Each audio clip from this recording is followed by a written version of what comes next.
They hate when you elevate. They stacking up losses, I'm handing them out, yeah, how they go delegate. It feel like I'm floating, I'm lost in the moment, I swear I could levitate. They never believed that I would really fly, I had to go demonstrate. I had to set them straight. They hate when you elevate, elevate, elevate. They hate when you elevate, elevate, elevate. Yeah, they hate when you elevate. Welcome to the CannaFit Podcast, the Grass Gazette, where art meets cannabis and community, with our very special guests, Ashley Horton and KT of the Grass Gazette. Thank you both for coming on. Awesome. Thank you for having us. We're really excited to be here. Yeah. Thank you so much. No, thank you for your time. And thank you for the community that you're building through this movement of welcoming people into the lounge spaces and the honest awareness that you're trying to bring with the Grass Gazette. Really just working hard to break the stigmas and, get people comfortable with the idea of being in the lounge and being at a safer space in a bar, Yeah. We have a big passion for the cannabis community and keeping people safe and working together in safe spaces and creating opportunities for everyone, not even just in the cannabis industry. We just want everybody to win in life. Man, we need more people like you guys. Like, seriously. So to my knowledge, I was the youngest person, definitely in New Mexico, to get a promoter's license for professional boxing and MMA. That was definitely a journey. It was, I think I turned 21 in July. It was October that I went and asked the athletic commission for my license, and they kind of looked at me like I was crazy at first. One guy asked me if I was still in high school. Wow. I was like, no. Are you in the right place? Yeah. But I had, I had my insurance, I had my bond, I had everything that I was supposed to have. All my paperwork was filled out, so they really had no room to tell me no. So they kind of, they were like, okay, and they gave me the license, and my first event was awesome, and I was able to continue. I think I did like 6 or 7 events. It was mostly just to raise money to keep our gym open and to keep the youth program going there, because we come from a small, poor community. A lot of the kids can't afford it. Something, keep the doors open for them. It's still going today. My sister and her husband run it now. Lots of kids in there. We travel with them. They compete all over the state. It's really neat. And that's really cool that you had a hand in all that. How have you brought that experience into what you do now? That's kind of where all of my event coordinating experience came into play. Once we started the youth program, we needed funds.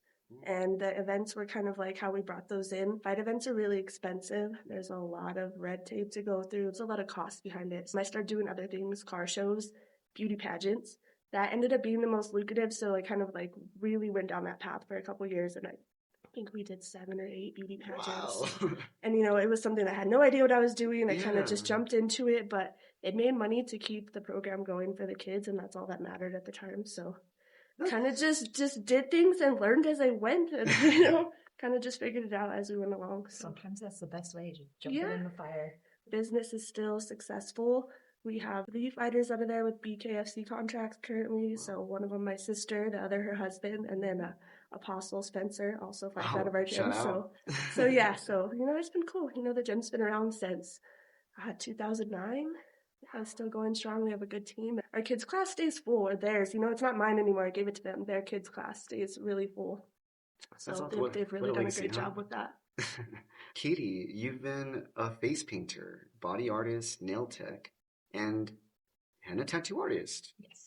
How do you bring that creativity into this cannabis space? I have been face painting, doing body art for 15 years. It's my first job out of high school at the S2Ep7 Stadium. Wow. And I just never gave it up. Breaking stigmas is big to me, because even growing up, all the people that did pharmaceuticals, drank alcohol, they were very shady, they stole, they lied. Just being a young kid and seeing the difference of cannabis users in my family, they were honest about it and they educated me. And those were the most honest people I've ever met in my life. They never put alcohol before us kids. They never put it before the bills, anything like that. And to this day, I really feel that it has so many medicinal qualities, not just recreational, and normalizing that just like a glass of wine to any other parent, or a bottle of beer at the end of the day of a long work day. It really just depends on who you are. And I feel like this is so much safer. It should be allowed to have our families around, and I bring the body art in not only for, adults or models that we work with in the community, a big photographer, model, I've been doing it for years as well, but for people to bring their families and their children, for them to have something of substance there for them, not just an adult event where everybody's smoking, and so they have a safe space too. Like I said, for everybody. When did you realize that you can have an impact in the cannabis community with your art? Safe space. I did art therapy. My first go around in college was business and fine arts. I did that for 10 years until I was accepted into a living facility for DD waiver patients. They paid for my psychology classes, and I ran the art program for them and worked with them for a long time. Still donate as much as I can whenever I can. Art brings people together. It's not even something you have to be good at. You practice it and you have fun with it, and it helps you heal. And not only that, but it makes you think and get into a different space and try different things, not only art, but we do, different types of events, workshops, community outreach and whatnot. So we can house all of that and give back in the best way we can and show that cannabis is safe and it can be parked into safe places. That's awesome. And who would have thought the combination? No. Yeah, kind of two different worlds. Yeah. And it's actually art that brought us together.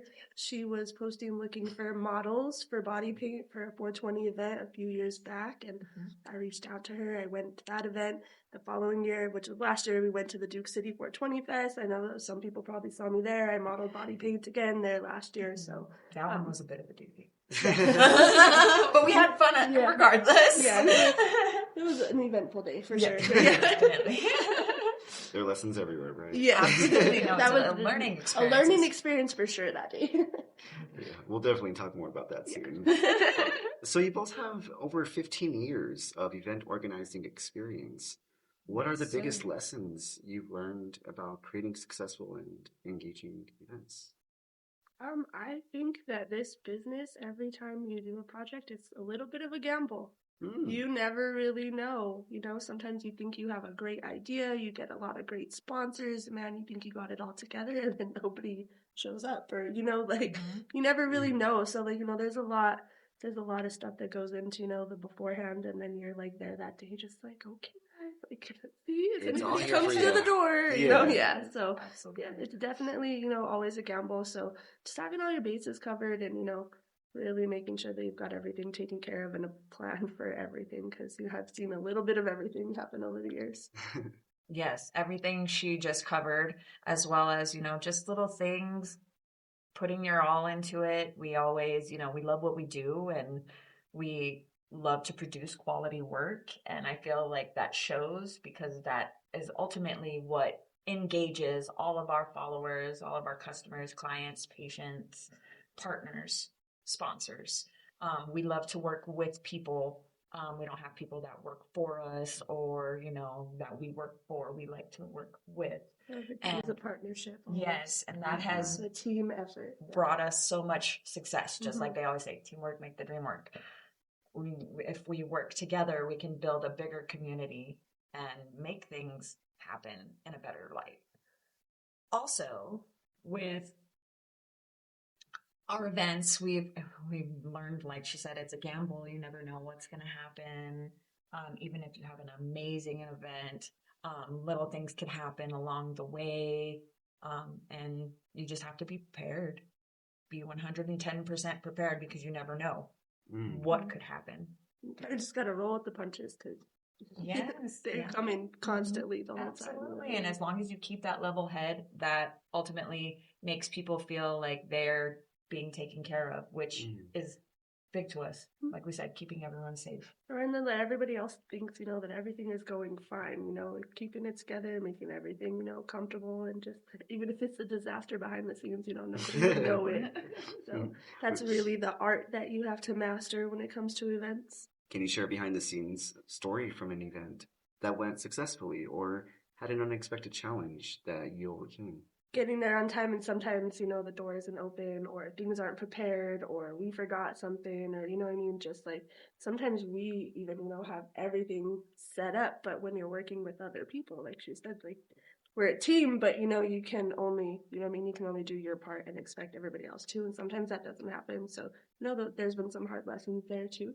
Yes, you definitely learn who to work with and who just doesn't see the same vision as you. Everyone has their own vision, so more power to everyone. You know, we don't step on any boundaries, anything like that, but, you know, respectfully agree to disagree and go down our avenues to create the events that we feel are going to be the best for our regime and who we want to reach out to.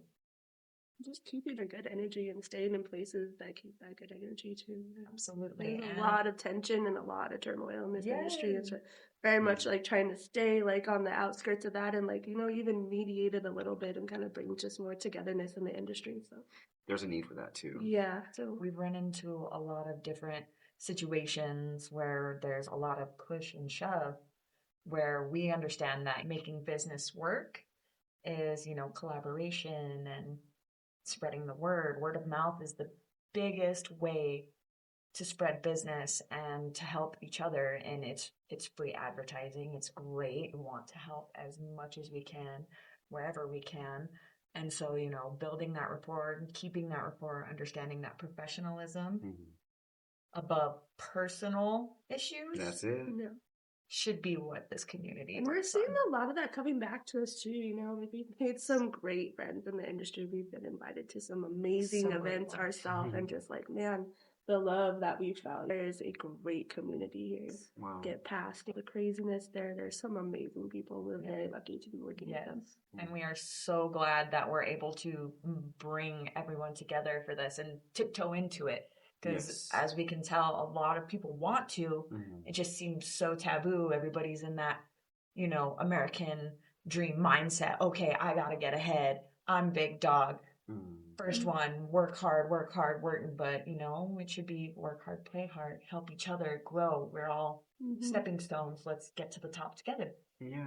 The money will come, you know, the rewards will come. Oh, there's enough in the industry for everybody. There really is. You know? I think people forget that sometimes.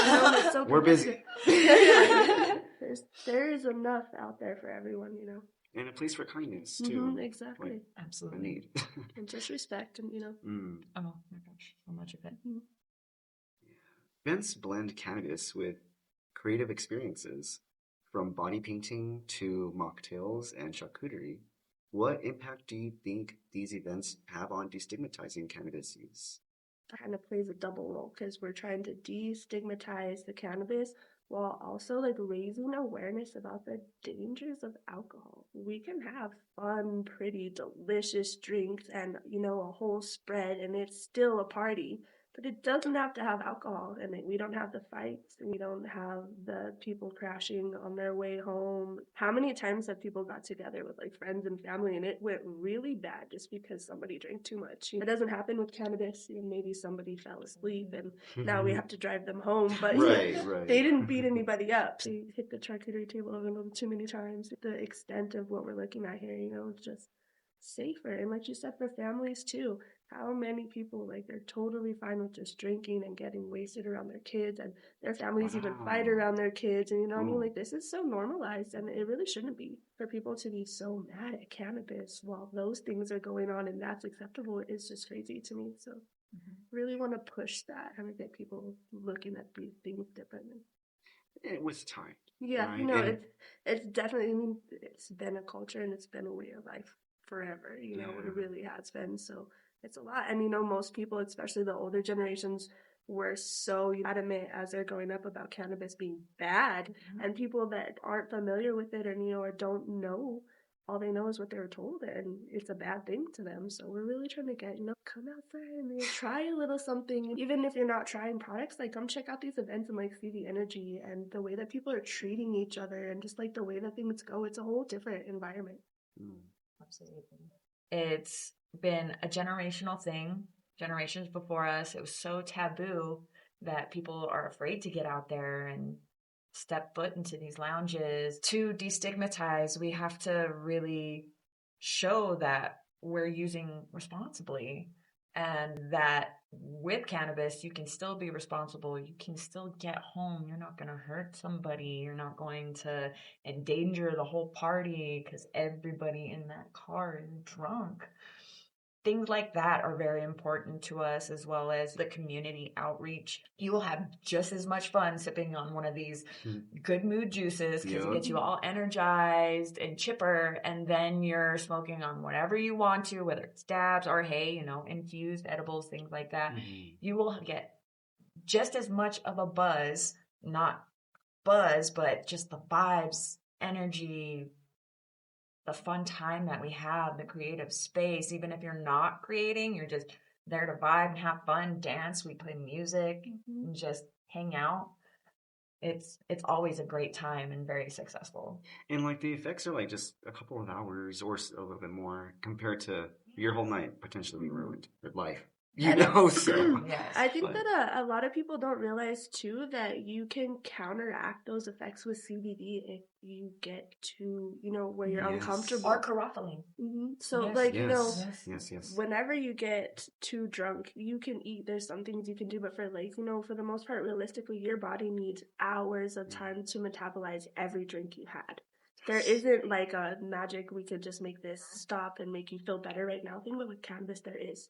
So, if you start getting uncomfortable, wait, that was a little bit too much for me. I know one of the lounges in Las Cruces, 420 Collections, Lit Cafe, they've been, amazing about safety. And that's my thing. I'm a risk and safety specialist. So I loved meeting with them and hearing about extra steps they've taken to keep people safe. They have a product like that they offer. They will pay for an Uber home and watch your car for That's you. An accommodation.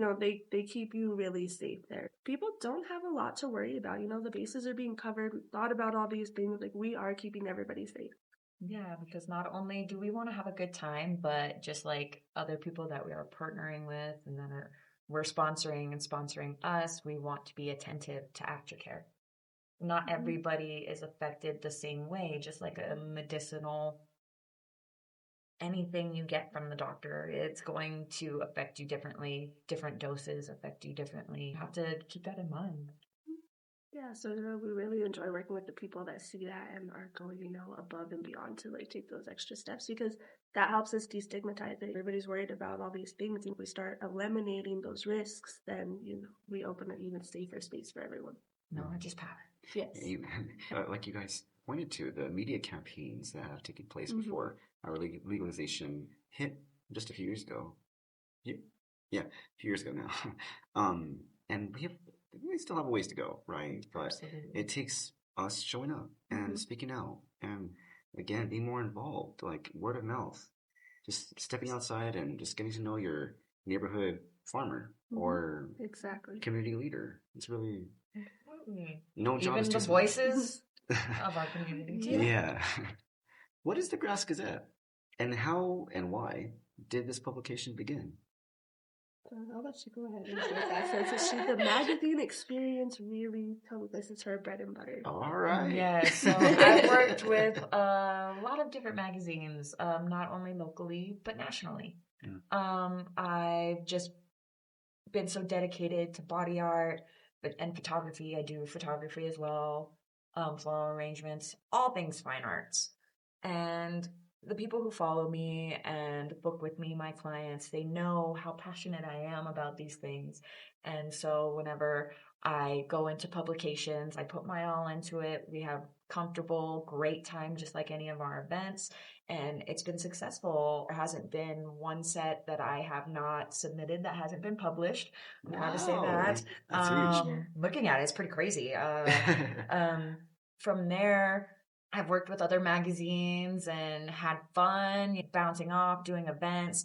And I noticed how much time and money and things that I was doing, and some of the people that I had been working with at the time were not doing it fully for the right reasons.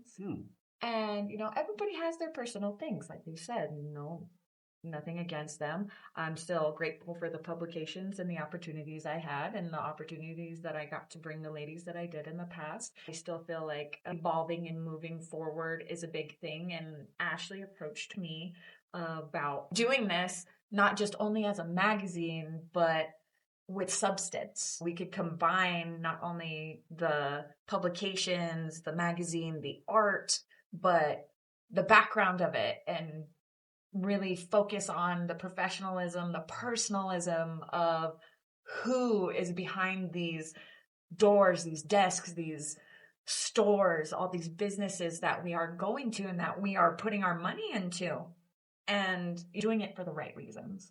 And I was apprehensive at first because, as we get older, I'm just like, okay, modeling, doing all that stuff.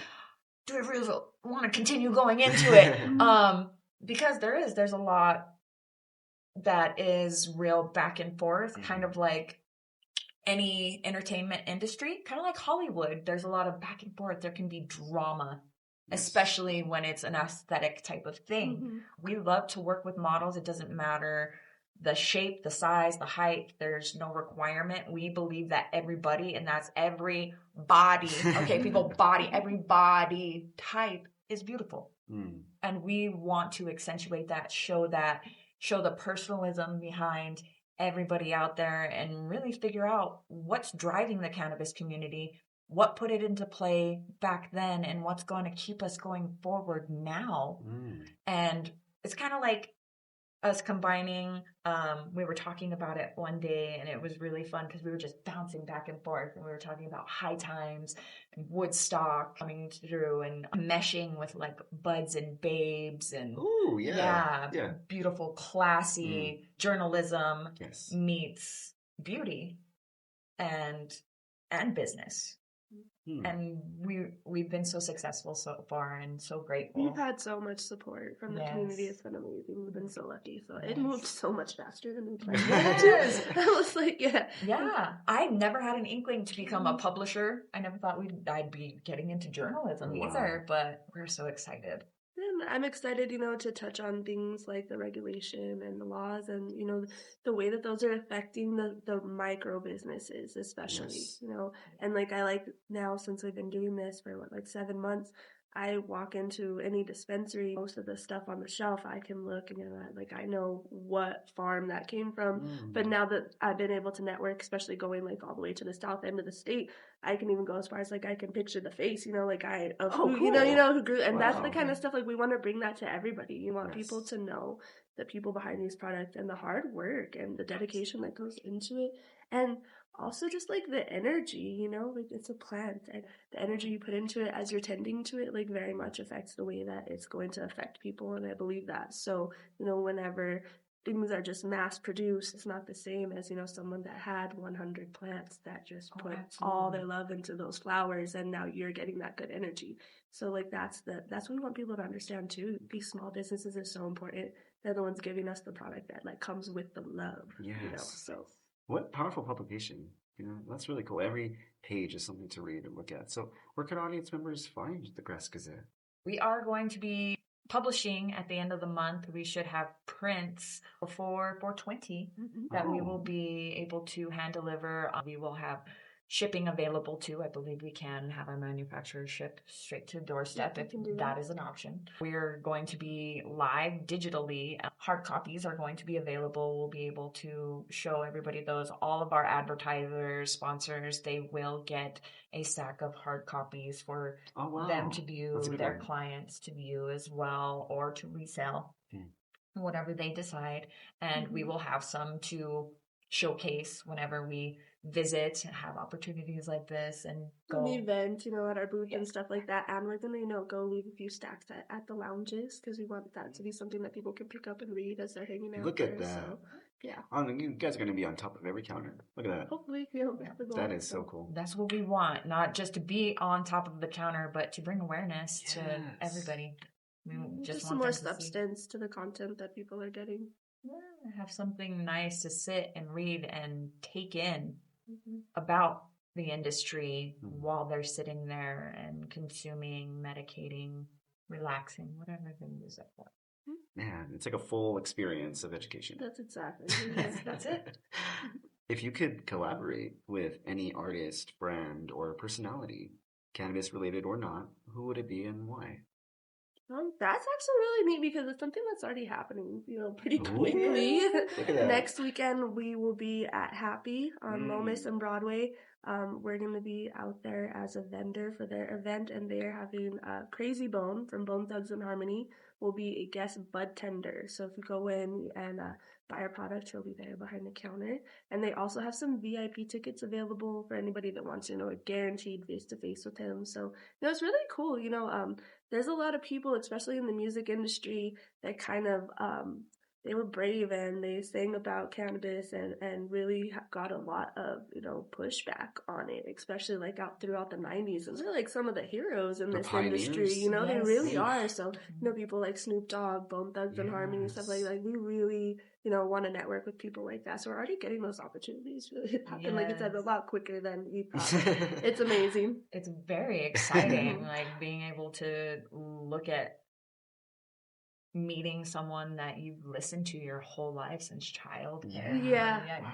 Yeah. Who would have thought? Yep. And hey, That's we cool. just keep going further too. Yes. You're going to be seeing us not only there, but we'll be going different states soon, checking out lounges in different areas. Yeah, so I already go back and forth to Vegas, Nevada quite a bit, so I have a lot of connections there. That's already been in the works, so it's probably going to be our next little area that we start moving over to.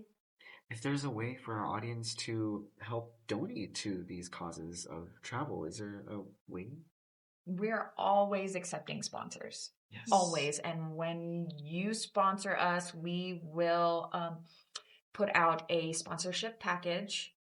They are at different price points. So whatever you want to sponsor us with, as long as you are in compliance with guidelines on what you're selling or what you're doing, we are more than welcome to publish that with the package, depending on if you want to do PR, if you want to do supply, if you just want to do sponsor models. We are going to have live models doing body art and a photo booth next weekend at the event. Mm-hmm. So look out for those things, as well as, if you want to sponsor any of our events, people that are working with us. We can also bring events to you. We have several different event packages.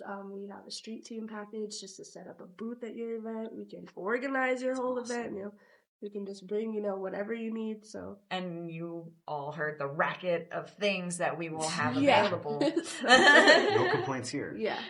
So we've got a little bit of everything for everybody. And we kind of we really adapt to, all these different genres and all these different styles and all this different New Mexico culture. So we can bring whatever you guys need to whatever event you have planned. So ultimately, I would just say, anybody and everybody that is willing to collaborate and understand that we will grow by working together, that don't look at everybody as competition. Exactly. We want to get out of that mentality, and we really want to push working together, and we're open to everybody as long as we can collaborate and actually agree on things and not be a hostile environment. Just want to keep everything peaceful, and just really work as a team. So we welcome everyone. Yes. So if you guys would ever like to reach out, please do. The Grass Gazette hits shelves next month. How exciting, you guys. We'll be right back for the cannabis sampling segment. Thank you. Oh, I didn't even know they did that. Those are really the coolest packaging that I found. Like, they're my favorite. They don't look like any other packaging I've seen. I know, and I've been taking pictures of them. I didn't even know they stood up. I'm like, I have some in my purse right now. Welcome to the CannaFit Podcast, the cannabis sampling segment. Today we are provided with Happy. Esteban Melendez of Happy Dispensary was so kind. And NM Bearded Guy, thank you both for joining us on a previous episode of the CannaFit Podcast. We have the blueberry flavor today with us, and to try and sample it with us will be Ashley and Katie of the Grass Gazette. Look at this, packaging. I am a fan. Oh, it is for my favorite packaging. I didn't even realize till a second ago that they stood up too. Yes, handmade space gummies. Yeah. Absolutely. You have the coolest packaging. So cool. Actually, one of the easiest ones to open too. I'm not gonna lie, there's some packaging that I have to go get the scissors. These honestly are some of the best gummies that I've ever had, if not the best. I know they got best gummies by Cripple. Was it Cripple magazine? Exactly, they did. Congratulations again, guys. Yeah. Definitely deserved. I know. I've tried a bunch of different flavors, but not the blue yet, so I'm excited. Oh, wow. They're so flavorful, right? They are. No bitter aftertaste. Mm-mm. Like, these are my favorite. Like I said, I have some of these. I have the tangerine in my purse right now. These are my favorite. Man, these are so good. It's tasty. It's not too sweet. A little bit of a tang. It has a little bit of a tang. All of them do too. So like I've tried the green apple, the cherry, the pink lemonade, and the tangerine, and then now these ones, and they all have that like little bit of tang. I gotta try the green apple. I didn't know they had that flavor. That is awesome. My whole face is on like. They're not just like the best cannabis gummies, because I love candy. They're like some of the best gummies, like the candy. Yes, I wonder if it's the citric acid. Is it the citric acid? Like, what is that's what neutralizing that is. Job well done. Because you can't taste the cannabis in there. You don't taste the bitter aftertaste that you get with some products. Thank you for joining us for this awesome segment. What's the funniest or most memorable thing that's happened at one of your events? Last year, I'm like, okay, the funniest one for me, like I really had a great time last year at the Duke City 420 Fest. Like I said, I modeled body paint. And New Mexico is a topless state, so I was modeling topless and getting painted, and that was a funny experience. There's people walking by and the things they were shouting, and it's like, and I'm a really shy person, so like I couldn't decide, the whole day, like even driving up there, if I was like going to do that or not, and then I was just like, whatever, here we go. I'm here. And then I had people like coming up and giving me joints and like all kinds of free stuff, so I was like, okay, I'll take it. The stuff that people were shouting like as she was painting me, like was probably one of the funniest times that we've had. That will happen. Yeah. I guess one of the funniest things for me is doing body art like that, because I remember going to the big concerts, Ozfest, the classics, and seeing all the women getting airbrushed and just living their best life, no pasties whatsoever. I provide pasties for my models. They can be as risky as they want to, or it's a whole reserved. bunch of different really cool ones too. Yes. So you get to pick out of the box. It's a whole experience. Still another the experience. Whole thing's a fun experience. Yes. But I remember seeing those, and I always had those boyfriends whose moms were just like, "Oh yeah, I need my son to take a picture with you," and she would push him up against her, and he'd get so bright red, and they'd have pictures of them all over their refrigerators with these women, right? And I'm like, okay, my little bikini top, go get my back painted. I never thought that I would be living this lifestyle now. You know what I mean? And yeah, that's my funny little thing. The body paint definitely brings a lot of the funniest times. So much joy. We just have so much fun, and obviously, comfortability is a big thing too. We always make sure that everybody's safe, and even though models do have the comfortability to be risque or reserved, we always make sure they're safe. And is there like sort of like barrier of protection for them? Well, I mean, because like I just know it. Like, is that common? We usually have a team.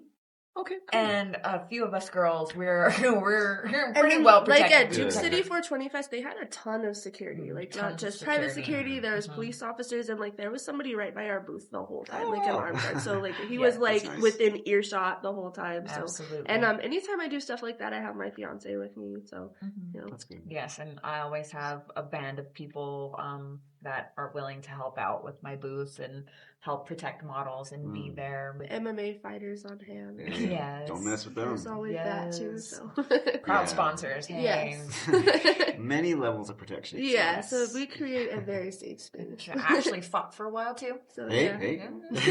Don't tempt Tooting them. a horn there. So I like this question. What's your go-to strain or strain type for creativity and event planning? Do you guys consume while you event plan? Oh, yeah. Okay. Well, we consume from start to finish. Yeah, the whole time. Yes, so it's like that's why we have our. We smoke a lot. We have our meetings like in the lounges every time. Oh, okay, well.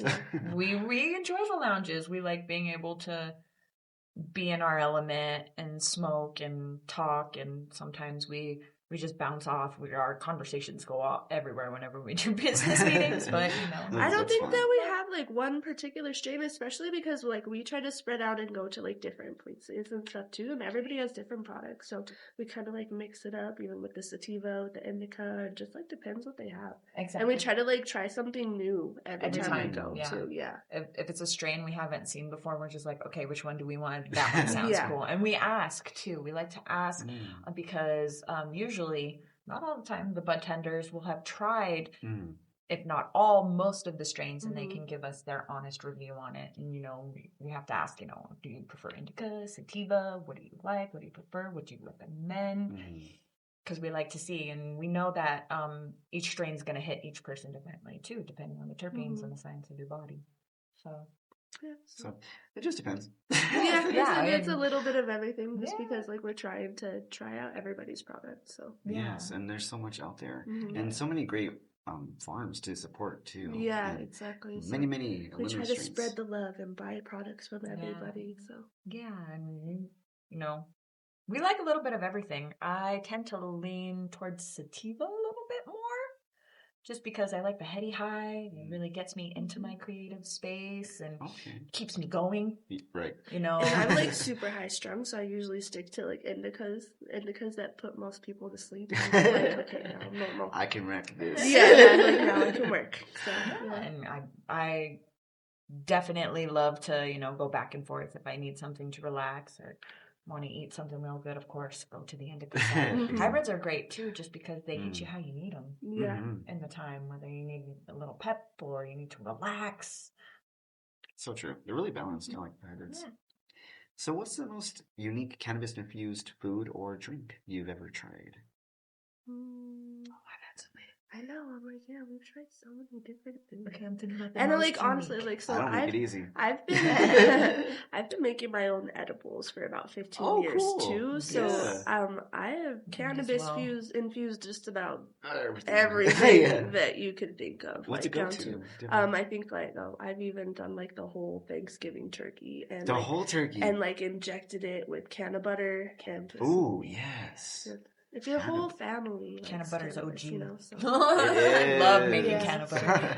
So there's been times where like we had another turkey and a ham and other things like that, but I've done like a whole like cannabis infused turkey and get the little injector. How was the reception to that? It was everybody in my family is already like heavy cannabis users, so this has been even like especially passed down. Like my dad was a grower, even when it wasn't okay to do. Like growing up, he was like, "Don't you go in the backyard and touch the tomato plants?" And you see, and they're like waiting the whole summer, and I'm like, looking over the fence, and I'm like, there's no tomatoes on those plants. So like everybody kind of has a high tolerance already in my family, so. Just kind of how, it was just a normal meal. Really. How cool. But y'all slept real good. Yeah, turkey already. Have you tried it? The turkey already makes you sleep. No, I have not tried infused turkey myself. No, my cousin he's gotten to the deep fried turkey thing. Let me tell you, we ain't never going back. Okay, well. It's good. It's so tender. That's what we do. My most unique, there were actually edibles that I did myself as well. I'd like to do infused chocolate covered strawberries. Oh, so I make those really for parties and stuff like that, or just like personal stuff. Yeah. And then a couple of years ago, whenever hot cocoa bombs became a big thing, I was like, oh yeah, I definitely want to try that. And I did infused cocoa bombs. My friends were my test subjects, and they were all a hit. Yeah. Every single one. No, they were good. Really good. And I've done like some charcuterie spreads where I've done like infused baked goods and chocolates and things like that throughout it too. So. Ooh, and we are going by Yes, I don't remember where it is. I'll have to look in. I think she's dispensary near me. Dispensary near me. She's doing a pop-up. We're getting cheesecake. So we're about to go. That is where we are headed right after this. So yes. Just so cool because over the years, because it all stemmed from brownies, right? That was like the main. Still so good. I know. Still the yes. Still the best. But it's so cool how it has evolved. Thanksgiving dinner? Yeah. Sign me up. Oh my gosh. If there are any chefs out there, infused people who would like to work with Grass Gazette on events, please reach out to us. We would love that. Like sampling on something like this. Yes. Any ideas you have? No. It'll happen. We can help. And you know, help that's out. another really cool thing about the 420 collections. You know, the Lit Cafe in Las Cruces, because they've got everything. They can produce. They can manufacture. They can infuse things in the kitchen. They make their own drinks in house. They make their own gummies in house. Yes, it's amazing. Their main manager in Las Cruces was a chef. And she worked her way up from their full commercial kitchen that they have there to make their own infused. They even have a drive-through for their food. Yes. Like if you want to just eat their food and nothing to do with cannabis, drive-through. I heard that they're going to be doing barbecue through the drive-through soon. How cool. They got it on lock. Yeah, they've got everything there. It's such a great space. It really is. It's and so then comfortable. Zia Dynasty's Treehouse is a small dispensary in Valencia County. It's in Los Chaves. He makes his own chocolate. He makes his own gummies, and like his are all natural with real fruit. Like he's amazing. His chocolate is the best too. So if you guys haven't been by there, go by. And we are not short of supply of great producers. No, and now that they're starting, we even met someone at a business mingle that we hosted that is opening a spot for infused ice cream, like an infused ice cream shop. Yeah. Space Monkey Industries. Yes, our good friend Glenn does amazing infused ice creams. Keep an ear out and eye out. Yes. Anybody else who does infused work, let us know. Yes. We'll help you out. Any way you need. Exactly, man. And it's just so cool because now the cannabis community is touching on so many different little mini sub-communities, you know, and the love is just going around. It is. It's really cool. If you had to explain New Mexico cannabis culture to a beginner, how would you describe it? I think that, like, you know, because I've traveled quite a bit around the country. I've been in 26 of the 50 states, and I've seen kind of just like how the cannabis is, you know, in the different places. And I think that we really have the most freedom here. Like, even compared to Las Vegas, because even in Vegas, you know, they have 24-hour dispensaries, they have lounges and all that stuff. And I remember, like, at one point I went to Vegas and I did buy cannabis at a dispensary on the Strip. But this last time that I went back, they said that cannabis, I guess it was a city ordinance that was passed, cannabis can't be sold on the Las Vegas Strip. So now they're like, you know, you've got to go like off the Strip to do that and stuff like that. So there's a lot more regulations and things like that. I feel like it's a lot more fun here because you have a lot more freedom to just kind of do things the way that we want. And I feel like a lot more of, not all of them, but a lot of the local governments and municipalities have been more accepting, especially like in Belen. Like, we have so many dispensaries in Belen. It's very cannabis friendly. If you haven't been to Belen, we have a lot of food trucks, we have good restaurants, we have a ton of dispensaries, and we will have a lounge very soon. So I'm excited. Yeah. That's really cool. Belen, who would have thought? You know, not many. Our really little town. And, you know, there's a lot of history there. There's a lot of cool stuff there. So. And it's growing. Yeah, it is. Right now I'm working with the Belen Harvey House. Oh, wow. It's, you know, like, I don't know, a lot of people aren't familiar with the Harvey Houses, but they were all throughout the United States. There were like hotels and restaurants along the stops on the railroad, you know, the first ones for people, you know, it was the first place that people had to like get out and eat and rest and, you know, do things like that. So a lot of them are not around anymore, but Belen has like kept theirs together. And they have a restaurant that they run out of there. So I'm going to be teaming up with them to teach a charcuterie class. And all those funds are going to go to the children's library. So, you know, there's a lot of history with a lot of cool little hidden gems in Belen as well as the cannabis. And they're starting to do a lot more events too. So. Yeah, that's great. Yeah, and look at us contributing to society. See, we are fighting stigmas every day. As we should be, yes. Well, it's sad to say. That was it. Always the worst part. Man, thank you both for coming on today's episode. Thank you so much for having us. Yes, give us an opportunity to just, you know, share everything about what we're doing and what we have going on. And it's been fun, and you've got great energy as well. So nice to meet you. Yes, and we're looking forward to, especially me, to going on some hikes with you guys soon and getting involved in that and bringing some of our fighters out there to do some hikes and stuff too. So like going live and stuff like that. So maybe that's something we can do with you. Go live on a hike. And I would love that. Stream that so we're not like just sitting in front of the camera. Yes. Oh man, these are genius ideas. Yes. So look out for us. Yeah, be looking out. We're going to be doing a lot of fun stuff, guys. Definitely. So how can our audience find more about you and all that you're doing? You guys can check out grassgazette.com, and there'll be links to all of our social media and our event packages, things we have going on, all that information will be there. There'll be a link to this as well. There's a link to the other podcast that we were on. So we'll have links to our upcoming issues coming out. yeah, All the things. everything on the website. grassgazette.com. Check it out. Thank you guys for watching. They hate when you elevate. Yeah. They hate when you elevate. The second of losses, I'm handing them out. Yeah, I had to go delegate. It feel like I'm floating, I'm lost in the moment. I swear I could levitate. They never believed that